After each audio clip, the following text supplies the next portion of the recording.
akibat adanya pembangunan maupun perkembangan kota. Untuk, data primer yang kita perlukan adalah, real demand survey atau survei kebutuhan nyata, kemudian kualitas air pada sumber dan kuantitas sumber air.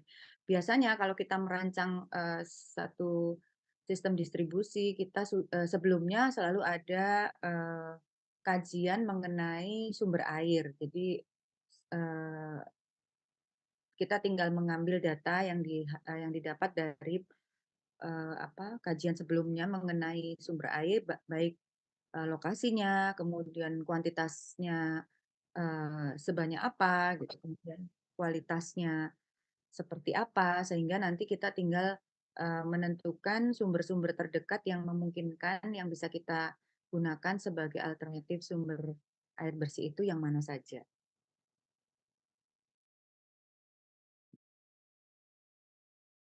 Ini, contoh gambaran peta administrasi, kemudian peta kepadatan penduduk,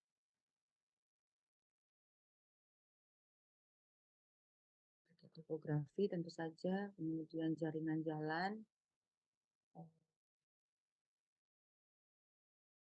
fasilitas-fasilitas yang ada,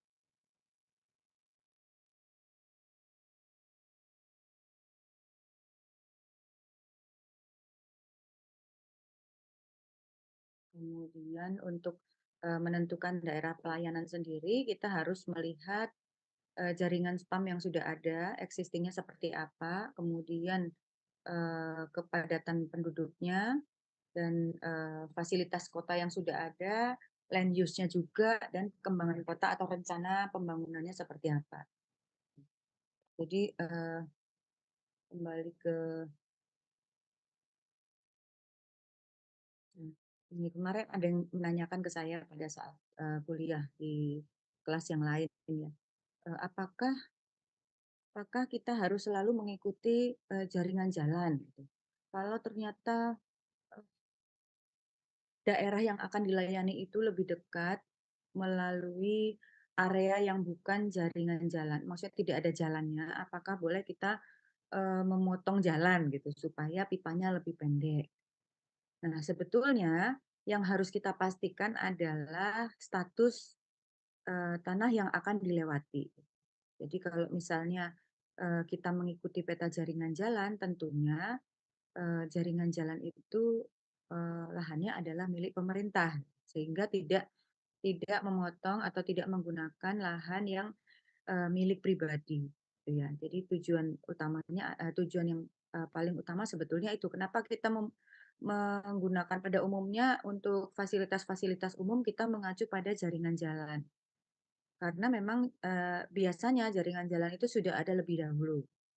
Fasilitas jalan itu sudah ada duluan dibandingkan fasilitas-fasilitas yang lain dan, kalau, sudah ada jalannya, berarti arah itu atau area itu biasanya akan berkembang gitu ya.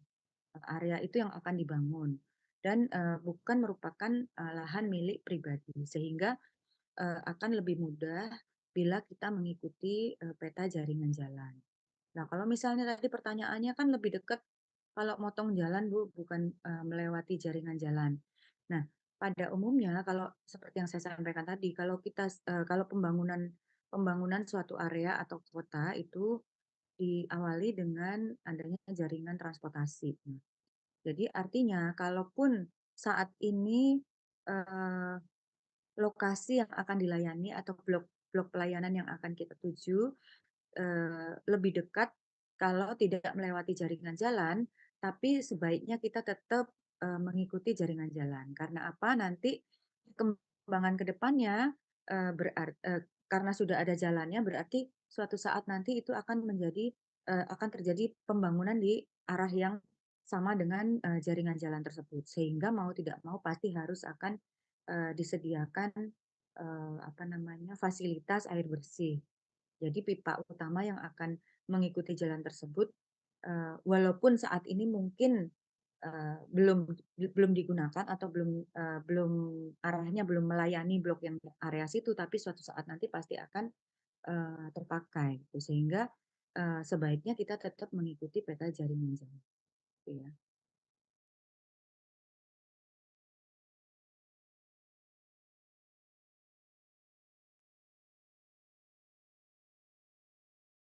Batas area pelayanan. Nah, ini sebetulnya kalau batas area pelayanan ini kita harus mengacu lagi kepada, apa namanya, rencana pembangunan atau rencana pengembangan sampai sejauh mana pada, masa perencanaan kita, atau pada masa, berapa tahun ke depan yang akan kita kita tentukan sebagai, tahun perencanaan.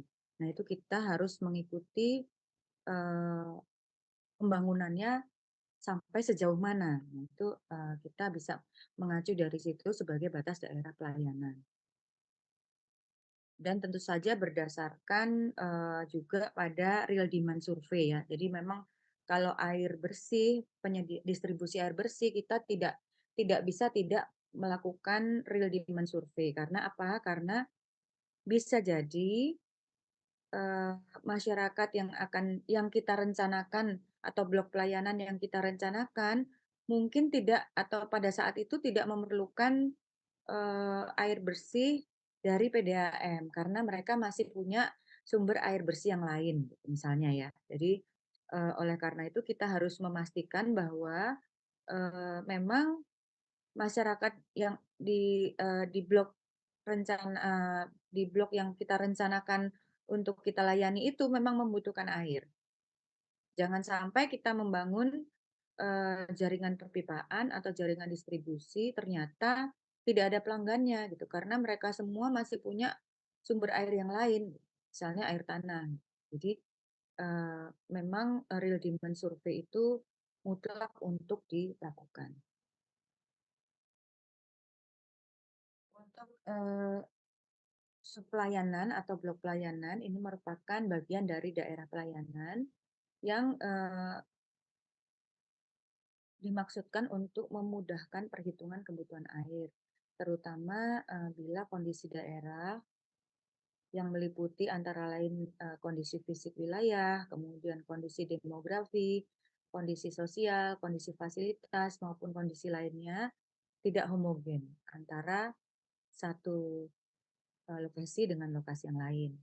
Kemudian, sub pelayanan ini atau sub-blok pelayanan ini digunakan juga untuk memudahkan dalam menentukan simpul-simpul pelayanan air atau yang kita kenal dengan titik tapping gitu ya, pengambilan air gitu di satu area.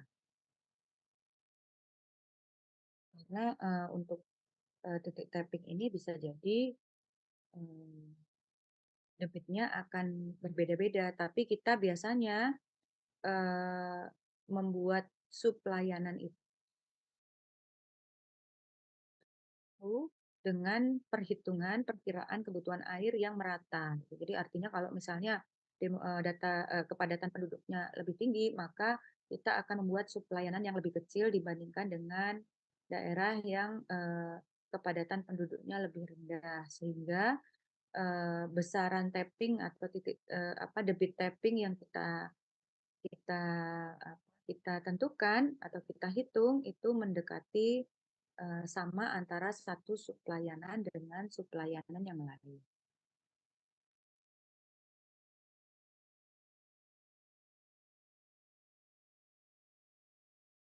Ini juga untuk menentukan suplayanan kita bisa berdasarkan pada batas administrasi juga wilayahnya, kemudian, kondisi fisiknya, bisa juga oleh, kondisi geografis gitu ya, dibatasi oleh jalan mungkin, dibatasi oleh sungai, dibatasi oleh, eee, area-area lain yang bisa kita gunakan untuk, pembatas dari suplayanan, maupun berdasarkan kondisi sosial ekonomi ataupun kawasan khusus. Karena biasanya kalau kondisi ada level-level harga air tertentu gitu ya, kemudian, untuk kawasan khusus juga berbeda, misalnya industri akan berbeda harganya dengan, eee,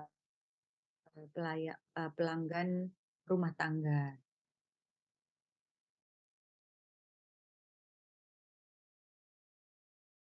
Ini gambarannya. Jadi ada daerah pelayanan yang yang subpelayanan di bagian dalam. Untuk perhitungan kebutuhan air ini karena, kita akan merancang distribusi ya, sistem distribusi tentunya yang kita distribusikan adalah sesuai dengan, kebutuhan air yang diperlukan oleh masyarakat yang ada di daerah pelayanan tersebut. Jadi, eee,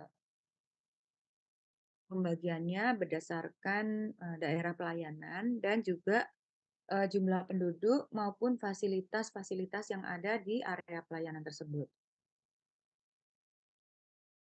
Ini contohnya misalnya tadi pelayanannya ada blok 1 sampai dengan blok 5, maka kita bisa menghitung, masing-masing blok luasannya berapa, kemudian berapa kepadatan penduduknya, ya biasanya data ini yang kita dapatkan, kemudian jumlah penduduknya per blok bisa kita perhitungkan.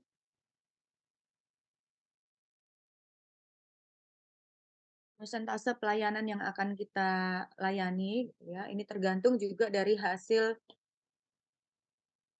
real demand survey dan, program atau target yang, ditentukan oleh perusahaan, yang akan mendistribusikan air bersih. Sehingga kita bisa hitung, jumlah penduduk yang dilayani berapa persen gitu, atau jumlah orangnya berapa persen.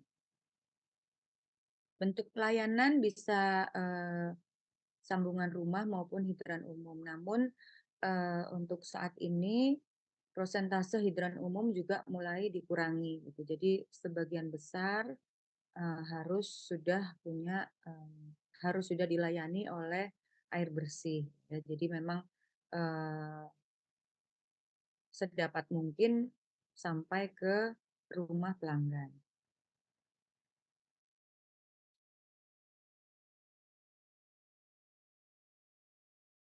Ini, cara menghitung bila diketahui tadi SR-nya 80% dan yang dilayani dengan HU adalah 20%.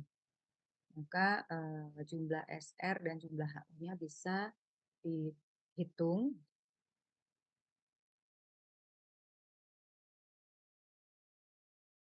dan kita bisa menghitung, kebutuhan air per orangnya, per orang perharinya. Sehingga total kebutuhan air bersih dalam satuan liter per detik bisa kita tentukan. Nah, ini kebutuhan air, untuk liter orang per hari biasanya berbeda antara, satu kota dengan yang lain. Kita bisa mengacu pada, apa namanya, Permen PU ataupun berdasarkan pada data yang didapat dari PDAM, data existing ya. Jadi saat ini, kebutuhan air atau penggunaan air orang perharinya itu berapa besar untuk kota tersebut, sehingga kita bisa memperkirakan untuk, pelayanan, distribusi per orang per hari berdasarkan, eee, penggunaan existing yang ada yang tercatat, di PDAM pada saat ini.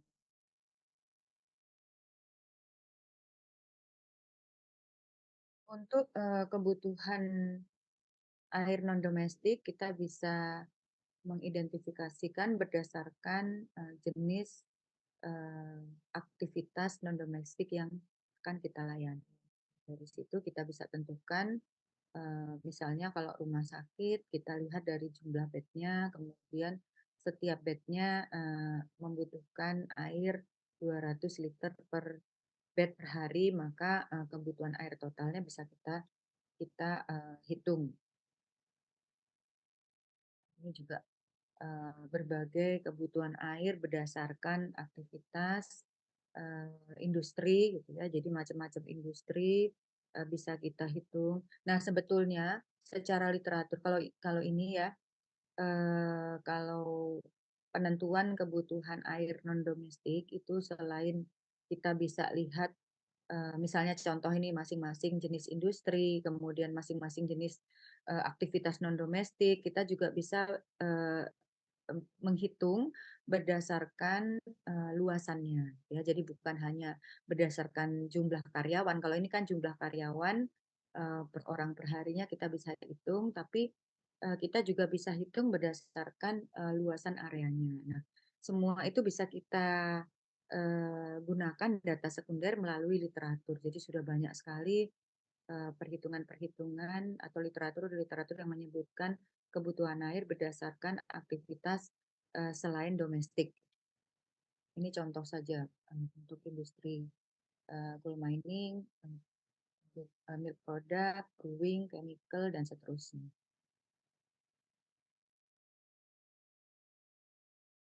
Juga untuk agriculture. Jadi kita bisa mengacu dari literatur yang ada.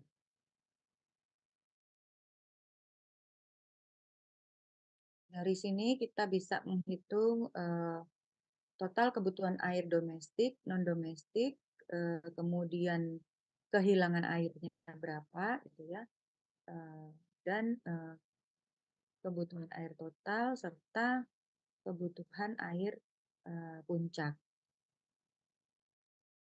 Tentu saja kita hitung untuk kehilangan air, kita hitung dari prosentase kehilangan air, dan untuk kebutuhan puncak kita kalikan dengan faktor puncak. Untuk perancangan sistem distribusi perlu saya reminder lagi gitu ya. Kalau kemarin kita merancang instalasi pengolahan air, kita menggunakan debit hari maksimum. Sedangkan untuk jaringan distribusi yang kita gunakan adalah debit pada jam puncak. Karena apa? Karena untuk memastikan diameter pipa yang kita gunakan masih bisa mengalirkan air pada jam-jam puncak. Sehingga yang kita gunakan untuk menghitung dimensi pipa adalah debit pada jam puncak itu. Contohnya. Untuk jaringan perpipaan, yang pertama tentu yang perlu kita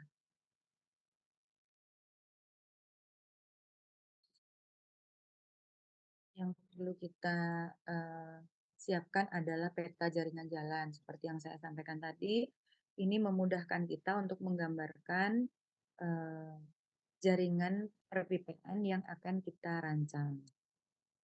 Kemudian plot jaringan pipa di peta jaringan jalan tentu saja dengan memperhatikan blok pelayanan.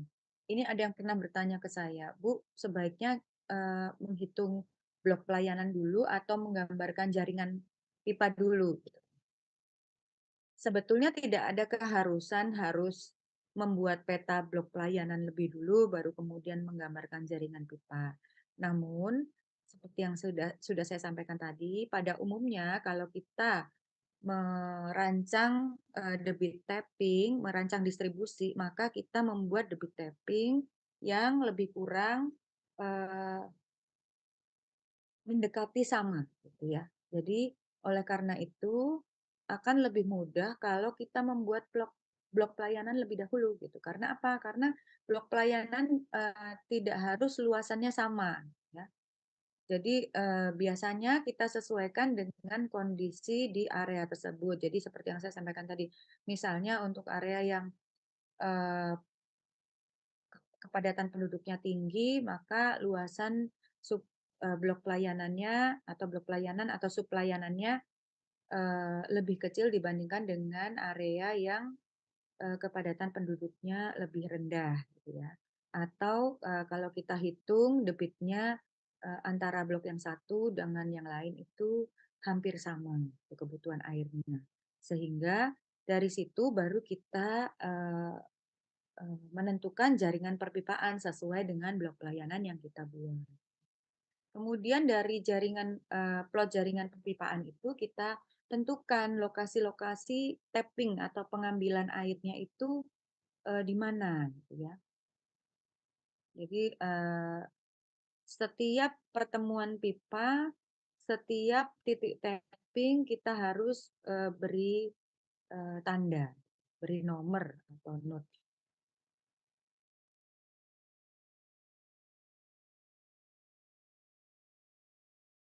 Ini gambaran jaringan perpipaan, ada yang sistem branch, ada yang sistemnya loop, network. Jadi, masing-masing tentu punya kelebihan dan kekurangan gitu dari kedua sistem ini, dan tentunya harus disesuaikan juga dengan kondisi, eee, geografis di lapangan. Mungkin ada yang daerah-daerah yang tidak memungkinkan untuk dibuat dalam sistem looping. Nah, sehingga memang mau tidak mau harus menyesuaikan jaringan perpipaan, sesuai dengan kondisi geografisnya. Makin makin luas areanya, tentu saja semakin kompleks jaringan distribusinya. Keuntungan, atau kelebihan kelebihan, sistem loop tentu saja adalah, eee,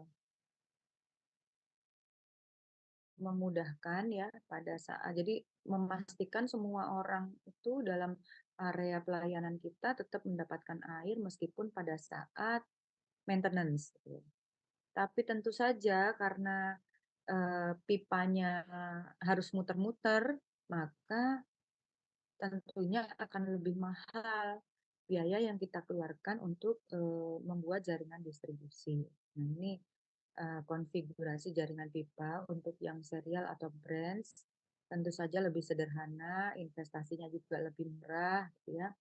Secara hidrolik juga mudah untuk atau sederhana untuk dihitung, mudah untuk didesain gitu ya, karena nggak bersambung, kita tinggal menghitung aja kecepatan minimum, kecepatan Eee, maksimum, kemudian debitnya untuk masing-masing dari titik satu ke titik yang lain gitu ya. Tidak, eee, a tidak sulit, tidak sulit untuk dibangun gitu ya, mudah sekali gitu. Kemudian, eee, kalau kontaminasi sebetulnya ini kalau menurut saya walaupun yang sistem loop juga akan, bisa mengalami kontaminasi gitu ya, bukan hanya sistem cabang. Jadi, tergantung dari, junction-nya gitu. Kemudian, eee, kualitas air pada di ujung pipa memang tergantung dari, harus kita perhitungkan juga dari pada saat keluar dari sistem pengolahan. Jadi pada saat didistribusikan itu kita harus sudah menghitung sampai titik terjauh itu, memastikan bahwa, air yang kita distribusikan kualitasnya, dapat diterima sampai titik terjauh. Dan tentu saja kelemahan utamanya adalah, eee, sulit untuk atau terbatas untuk bisa dikembangkan. Karena apa? Karena memang, dari awal didesain dengan kebutuhan air sampai, titik yang paling ujung gitu. Jadi, eee, kebutuhan airnya terbatas, tidak seperti yang sistem looping. Kalau loop itu misalnya tapping dari sisi kiri, ditutup, kita bisa suplai air dari sisi yang lain gitu. Nah ini, untuk sistem loop layout-nya lebih kompleks, tentu saja lebih mahal, kemudian perhitungan secara hidrolik juga kompleks, harus menggunakan pemodelan, menggunakan bantuan komputer, eee, kalau di sini lower risk of water quality problems gitu, tapi sebetulnya nih kembali lagi ya, kalau menurut saya sistem loop juga tidak lower risk gitu, karena, bisa jadi juga kalau tercemar justru akan, terdistribusi ke mana-mana. Nah, yang jelas kelebihannya adalah tidak mempengaruhi, eee, penyediaan air atau penerimaan air oleh konsumer atau pelanggan pada saat, pemeliharaan dan mudah untuk dikembangkan gitu karena, memang perhitungan atau, kebutuhan air yang tersedia itu tidak berhenti di titik terjauh.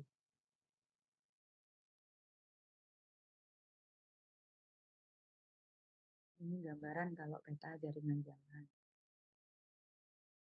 Pipa, penomoran ya node dan pipa ini semua. Jadi setiap temuan pipa harus diberi nomor untuk memudahkan kita dalam memasukkan atau menghitung baik secara manual maupun menggunakan bantuan software.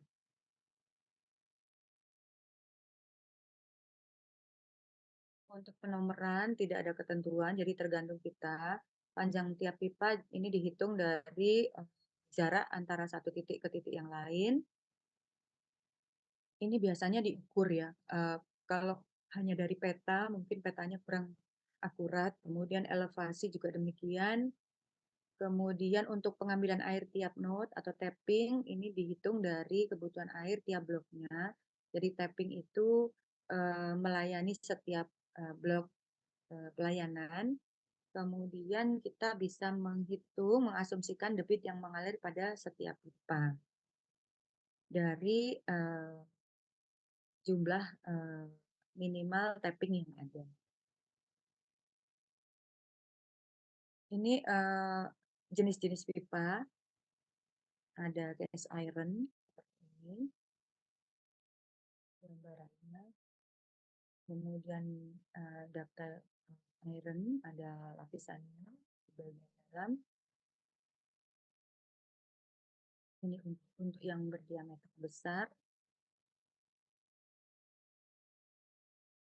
Ini juga pipa steel. Kemudian dalamnya ada lapisannya, sambungan pipa. Ini stainless steel. Pipa-pipa berukuran besar. Ini konkrit. Tentu saja masing-masing pipa akan punya kekasaran yang berbeda. Nah, kalau kekasaran itu berpengaruh terhadap head loss, aliran head loss yang disebabkan oleh aliran air di dalam pipa.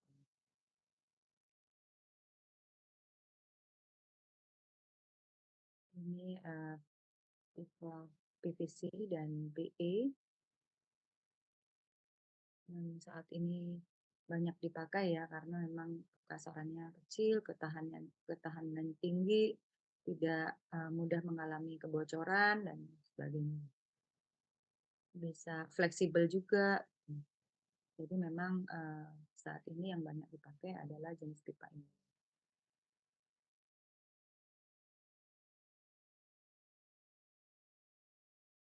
Berikutnya mengenai analisis jaringan perpipaan, yaitu dengan metode menggunakan hardy cross maupun menggunakan software.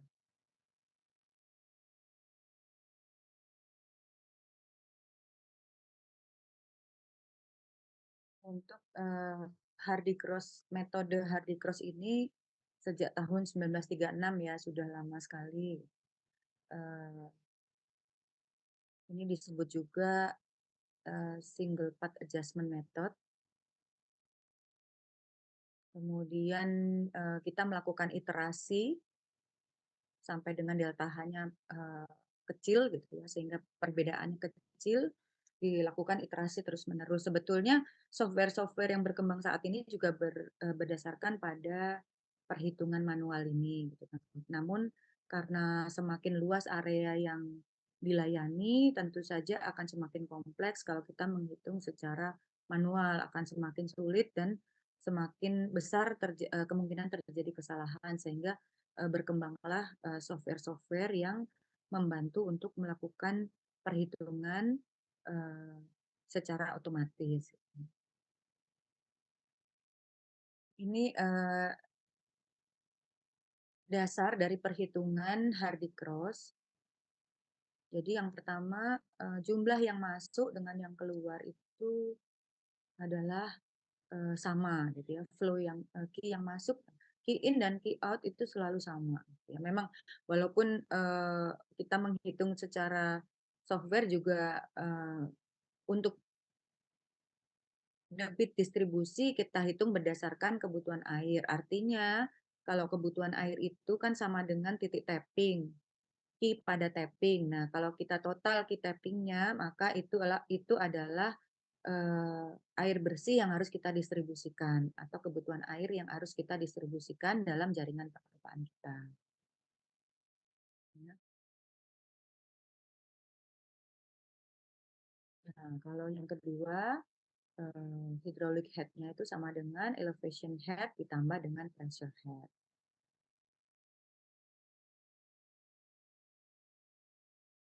Untuk tahapan metode Hardy Cross, yang pertama adalah menggambarkan konfigurasi, kemudian eh, membuat atau menentukan aliran distribusi di dalam jaringan pipa. Jadi dari mana pipa itu aliran air itu masuk, debit infonya di mana, kemudian mengalirnya kemana, itu kita gambarkan dalam jaringan yang kita buat. Jadi kalau misalnya seperti ini, kalau kita lihat ya, ini adalah masuknya. Kemudian arahnya kemana? Setelah masuk di pipa A ke B ini dia akan mengalir, kemudian A ke F juga akan mengalir. Nah, kemudian di jalur ini tidak ada pengambilan atau tidak ada tapping. Jadi besarannya masih dari 10 million gallon per day ini 4 mgd ke arah pipa B dan 6 ke arah pipa F, titik F. Nah, dari 4 million gallon D ini akan didistribusikan ke titik C maupun ke titik E. Jadi yang ke titik C 3, yang ke titik E adalah 1.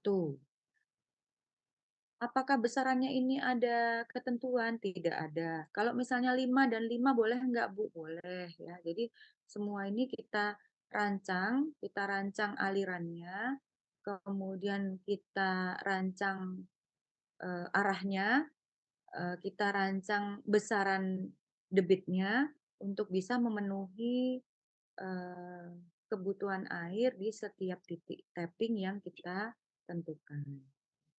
Kalau kalau perhitungan atau perancangan kita betul, maka walaupun ini ke sini 5, ke sini 5 atau ke sini 4, ke sini 6, maka yang keluar atau yang di tapping atau yang diambil itu akan selalu sama 10 million gallon per ya. Jadi kalau di sini kita lihat 2, 2, 2, 2,5, kemudian setengah dan 1.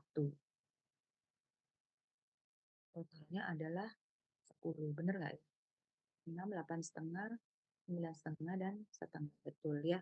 Jadi ini silahkan nanti dicoba sendiri untuk menghitung atau membuat seperti ini. Tapi dicoba dengan besaran yang berbeda. Jadi misalnya dicoba sendiri dengan 55 atau 64 atau 73 atau 82 dan seterusnya. Apakah betul dengan tapping yang sama ya gitu, tapping yang kebutuhan di blok yang sama gitu. Sehingga nanti totalnya betul nggak, totalnya bisa nggak sama seperti ini. Jadi artinya di titik C di tapping 1, titik D 2,5. Bisa nggak kalau saya coba-coba, gitu. Misalnya 55 bukan 64. Ya, nanti silahkan dicoba ya. Harus bisa. Jadi dicoba seperti ini, masuknya 10, keluarnya 10, cuman jalurnya dibedakan. Apa besaran debit di setiap jalurnya silahkan dirancang sendiri. Kalau memang rancangnya betul, pasti keluarnya akan 10 inletnya 10, keluarnya total tetap 10. Karena gini, setiap orang walaupun soalnya sama nih, misalnya soalnya sama nih seperti ini persis, terdapat 4 blok dengan tapping 1, 2, 3, 4, 5, 6 tapping, masing-masing tappingnya sudah ditentukan besarannya karena ini kan blok pelayanannya masing-masing ya. Masuknya 10, tapi merancangnya beda-beda arahnya, arah dan besarannya. Bisa apa enggak? Harusnya bisa. Karena setiap orang pasti punya punya ide yang berbeda. Jadi misalnya di sini ada 6 orang, bisa jadi akan muncul 6 variasi besaran debit di setiap jalur pipa. Silahkan nanti dicoba. Kalau ada waktu, biasanya kan mahasiswa nggak punya waktu.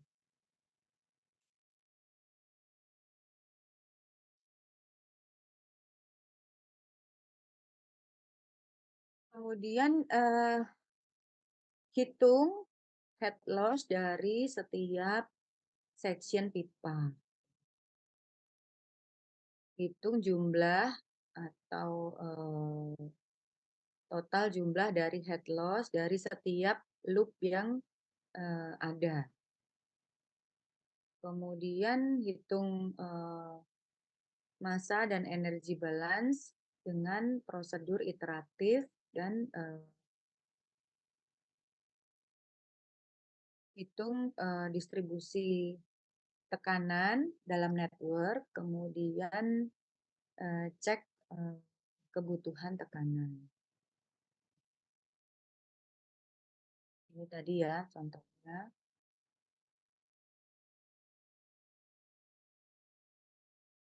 Ini yang pertama,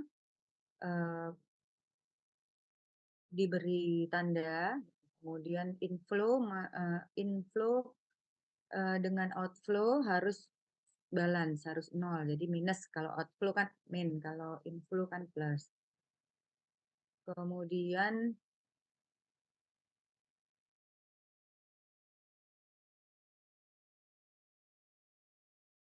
hitung lossesnya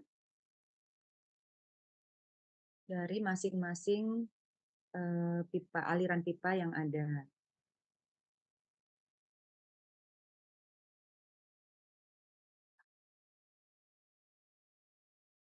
Hitung dengan metode Hazen-William. Masih ingat ya Hazen-William? Hazen-William rumusnya masih ingat nggak?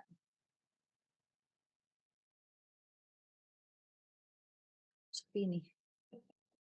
Ya, nanti silakan dicari ya rumus Hazen-William.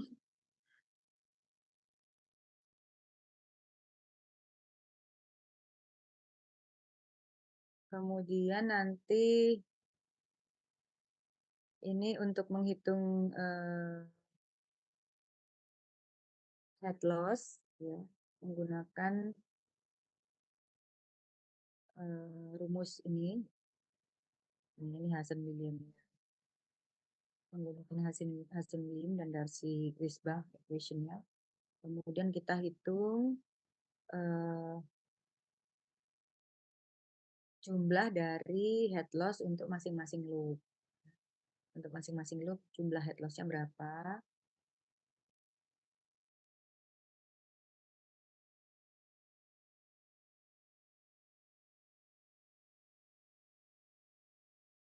Kemudian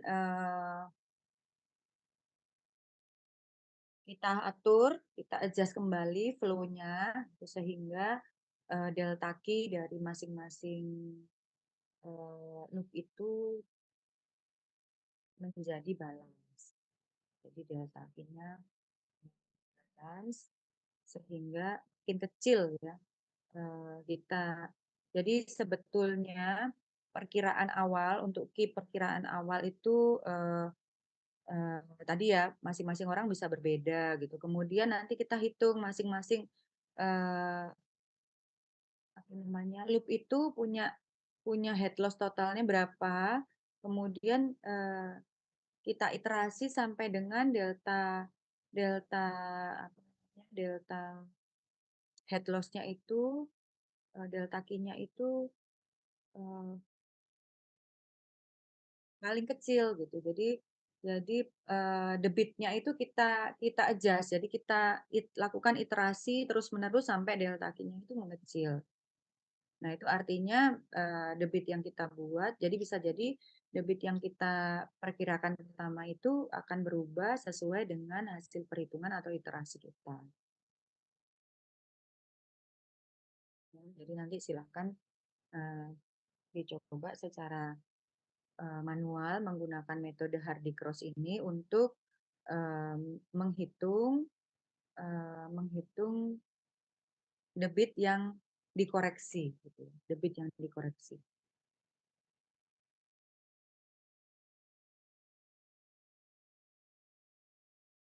Ini mengikuti metode Hardy Cross.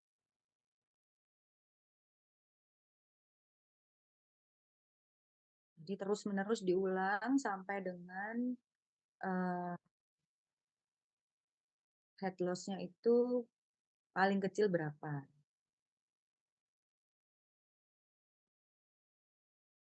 Kalau kita lihat hasil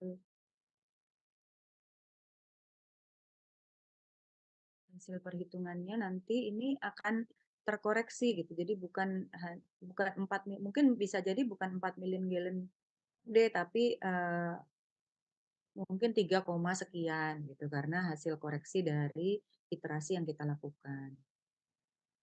Jadi ini tahapannya.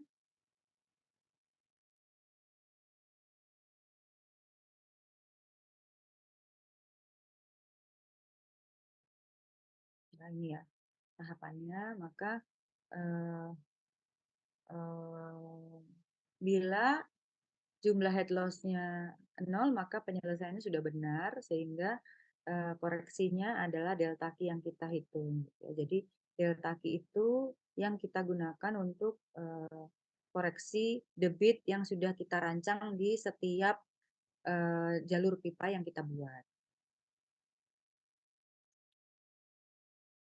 Nah, ini contoh iterasinya ya. Kalau tadi kan loop 1 A ke B 4, kemudian B ke E 1, F ke E minus 2 kalau berlawanan dengan arah jarum jam.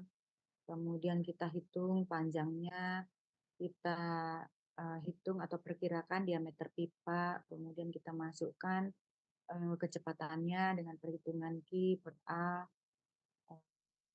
Diameter pipa kalau debitnya tahu bisa menghitungkan ya. Diameter pipa, diameter lingkaran itu kalau debitnya diketahui, kita bisa hitung diameternya, kemudian kecepatannya bisa kita perkirakan, kemudian kita hitung head loss-nya, kemudian kita hitung delta head loss-nya berapa, dan uh, delta head loss per Q-nya berapa, sehingga nanti kita bisa tahu delta Q-nya berapa. Nah, ini kita tabel yang memudahkan kalau kita akan melakukan iterasi. Tapi tentu saja untuk bisa menghitung secara manual ada keterbatasan ya. Biasanya 4 atau 5 loop itu sudah cukup banyak. Kalau lebih dari itu akan lebih sulit lagi.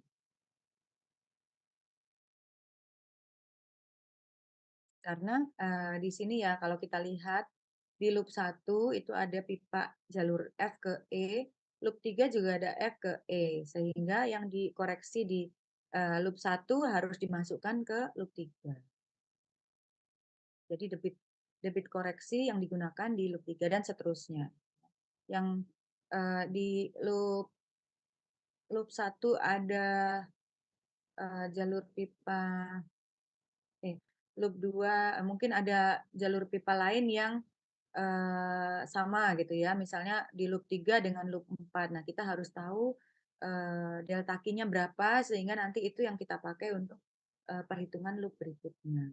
Jadi saling numpuk bersambung gitu. Itu harus hati-hati sehingga tidak keliru dalam menghitung. Nah, yang berikutnya adalah penggunaan pemodelan. Sebetulnya banyak ya model-model yang sudah berkembang saat ini, bukan hanya Ethernet, ada waterset dan yang lain-lain yang bisa kita gunakan untuk membantu kita menghitung atau memastikan, mengevaluasi, merancang maupun mengevaluasi apakah distribusi aliran yang kita jaringan pipa yang kita buat itu sudah betul atau belum. Jadi silakan dicoba juga kalau tidak menggunakan Epanet dengan menggunakan software yang lain juga silakan. Tapi pada prinsipnya software-software yang berkembang adalah berdasarkan juga pada perhitungan manual gitu ya. Kita, biasanya kita melihat dari, eee, salah satu salah satu ini bisa dilihat sendiri nanti, salah satu, parameter misalnya V minimum, tekanan minimum yang, harus memenuhi, kriteria desain. Nah, untuk menggunakan EPANET, maka data yang harus disiapkan adalah peta jaringan pipa, kemudian peta topografi, kebutuhan air, dan, data hidrolis jaringan existing. Ini untuk kalau kita akan melakukan evaluasi jaringan. Jadi kalau, eee eee, nah ini pada umumnya kesulitan kita adalah mendapatkan data sekunder kalau kita akan melakukan evaluasi. Makanya, biasanya kalau evaluasi jaringan kita, yang tidak ditemukan tuh gambar hidrolisnya gitu, sehingga biasanya kita harus melakukan survei, untuk mengetahui, atau membuat, data hidrolis jaringan existing. Nanti silakan dibaca-baca dan bila memungkinkan dicoba sesuai dengan contoh yang ada di sini. Dalam jaringan, transmisi maupun distribusi terdapat beberapa perlengkapan yang harus, dilengkapi atau disediakan. Yang pertama adalah truss block. Di sini truss block itu digunakan untuk menahan getaran. Jadi biasanya diletakkan di, belokan, percabangan, pertemuan pipa, dekat pompa, dekat, di area, jembatan pipa dan sebagainya. Jadi, eee, mengamankan mengamankan terutama sambungan-sambungan pipa dari getaran. Karena kalau, adanya getaran bisa mempengaruhi, kondisi di sambungan-sambungan pipa. Kemudian yang kedua air release valve. Ini untuk mengeluarkan udara di dalam pipa biasanya dilakukan di titik tertinggi karena, kalau di dalam pipa ada udara maka pipanya nggak airnya tidak akan dapat mengalir. Oleh karena itu udaranya harus dikeluarkan sehingga aliran air, bisa lancar kembali. Jadi ini, seperti kita ketahui kalau di pipa distribusi maka alirannya adalah aliran bertekanan gitu ya. Aliran airnya pipanya pipa penuh gitu. Jadi biasanya udara akan masuk pada saat, misalnya setelah dilakukan maintenance, jadi pipanya dibuka, diperbaiki, atau pada saat ada permasalahan, eee penyediaan air gitu ya. Jadi airnya kurang gitu sehingga, eee, yang dihisap oleh pompa itu, reservoirnya kosong gitu, sehingga angin masuk ke dalam perpipaan dan akan berkumpul di area yang paling tinggi. Nah, kalau, lebih ringan kan dia akan mengumpul di area yang lebih tinggi. Nah, kalau ada angin di, dalam pipa maka aliran airnya akan terhambat sehingga harus dikeluarkan pada titik-titik pipa yang tinggi. Kemudian ada, blow off atau wash out. Ini untuk, maintenance, jadi untuk melakukan pengurasan sedimen yang terendapkan di dalam, sepanjang jalur pipa. Kemudian ada gate valve maupun butterfly valve untuk mengatur aliran, ya, membuka, tutup, kemudian, untuk, area-area atau pipa-pipa percabangan misalnya ya, yang membutuhkan, pengaturan debit, kemudian, tempat-tempat maupun tempat-tempat lain atau titik-titik lain yang diperlukan. Nah, kalau gate valve ini bisa dialirkan dua arah gitu ya, ke kiri ke kanan. Nah, yang berikutnya adalah, check valve. Jadi check valve ini mengatur aliran tetap sesuai dengan yang kita rencanakan. Oleh karena itu biasanya ditempatkan di dekat pompa. Kemudian ada meter air. Nah, ini untuk mengukur volume pemakaian air. Kemudian ada pompa dan booster untuk menambah tekanan air atau, meningkatkan kecepatan aliran. dan ada bak pelepas tekan atau pressure reducing valve ini untuk mengurangi tekanan air sehingga menghindari tekanan yang berlebih yang mengakibatkan pecahnya pipa gitu ya. Kemudian ada elevated reservoir untuk menyediakan cadangan air pada saat peak hour. Nah, ini seperti kita ketahui eh, dalam distribusi ataupun transmisi kita menggunakan sistem pipanya itu bertekanan sehingga pada saat peak hour kita perlu menyediakan air di elevated di ketinggian tertentu dengan head yang tertentu yang dapat memastikan aliran air itu sampai ke titik yang terjauh.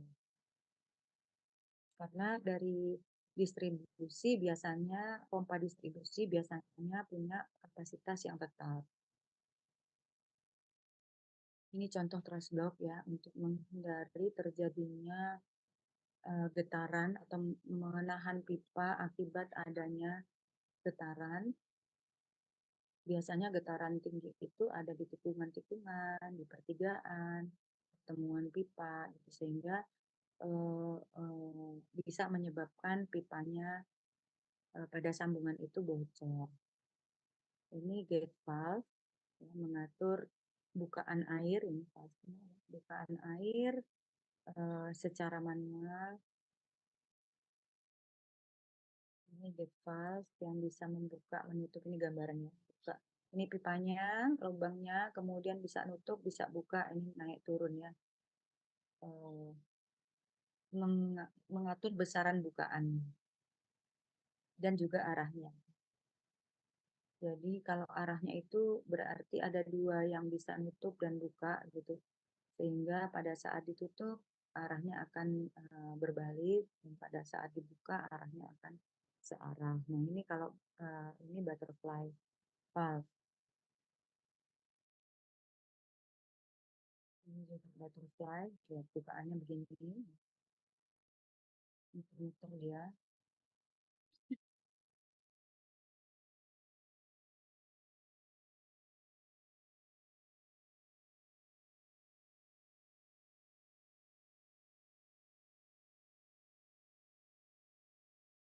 Ini untuk mengurangi tekanan, pressure reducing valve.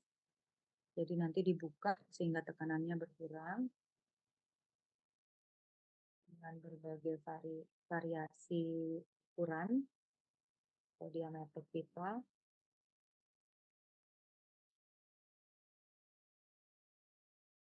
Bisa kita lihat berbagai valve, berbagai jenis valve. Ini yang besar, yang biasanya ada di pipa distribusi.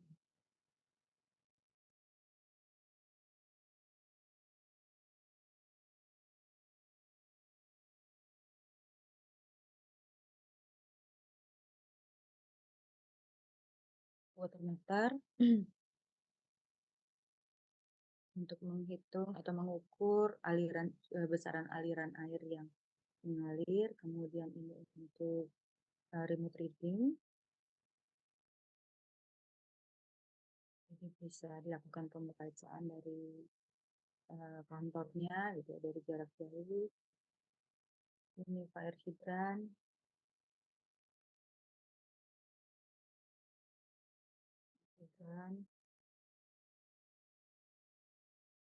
berbagai macam. Ini connection valve.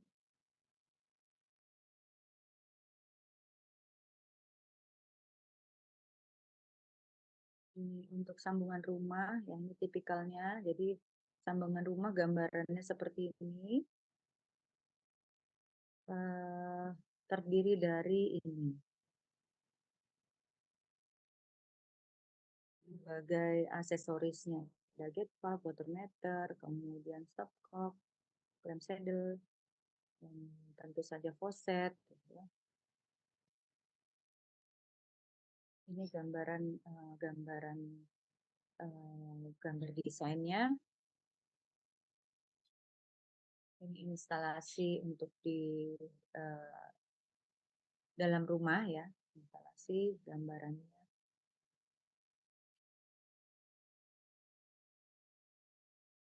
Ini eh, penangkapan air hujan, kemudian digunakan untuk berbagai kebutuhan di rumah, misalnya flushing toilet dan pencucian. Masuk ke eh, mesin cuci. Ini water tower,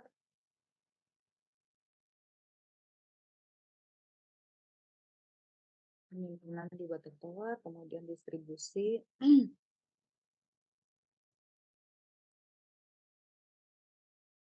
Yang ini ground level reservoir, kemudian pumping station, suction pipe,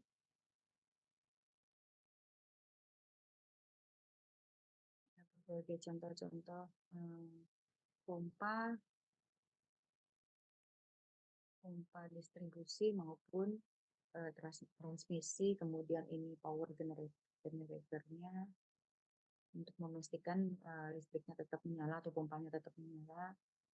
Kemudian ini yang biasanya paling sulit bagi anak-anak mahasiswa program sarjana adalah detail junction. Jadi detail junction ini gambaran detail dari setiap jenis sambungan pipaan, baik transmisi maupun distribusi. Kalau ini contoh yang band J1, kalau J25 ini untuk tapping, ya, pertigaan, pertigaan, perempatan,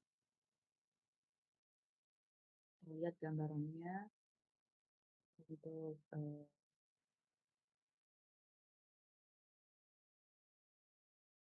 aksesoris yang diperlukan ini. Jadi reducer, ada gate valve, ada band, kemudian untuk yang tadi gambar J2, J2 ini ada tappingnya. Kemudian sambungan pipa ini dengan menggunakan las ya, welded joints untuk pipa steel. Ini welding equipmentnya untuk pipa PE. Kalau pipa PE itu justru sambungannya itu pada umumnya lebih kuat dibandingkan dengan pipanya sendiri. Jadi demikian kuatnya sambungan pipa PE sehingga uh, itu merupakan salah satu kelebihan dari jenis pipa ini dibandingkan dengan jenis pipa yang lain. Ini pada saat proses penyambungan bisa kita lihat.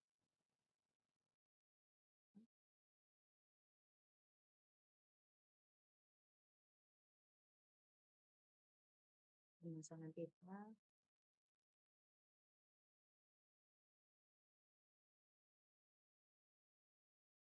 gambaran pemasangan pipa, juga sambungan.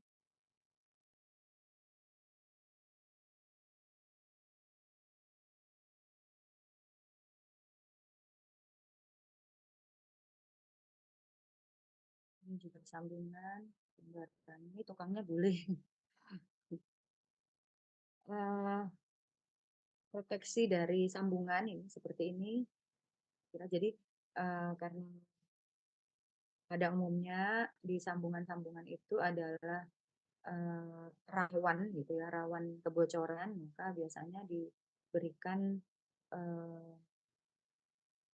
proteksi untuk memastikan sambungan-sambungan itu aman.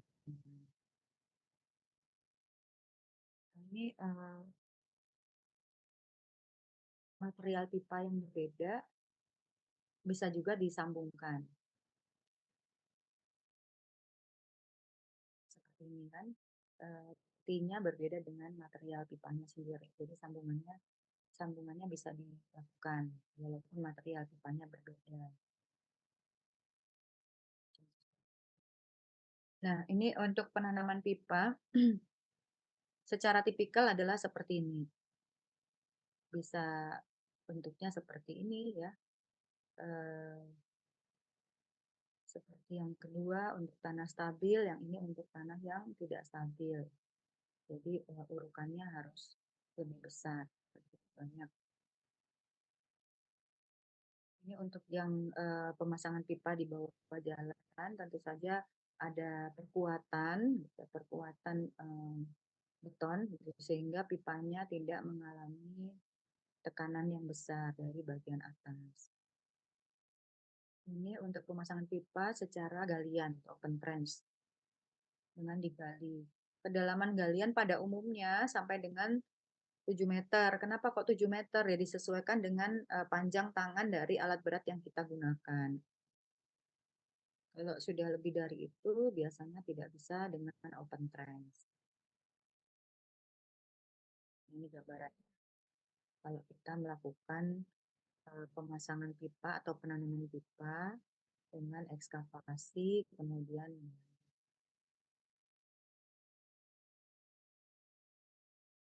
pemasangan pipa, menahan supaya dindingnya tidak runtuh. Gitu. Kira-kira itu gambaran untuk distribusi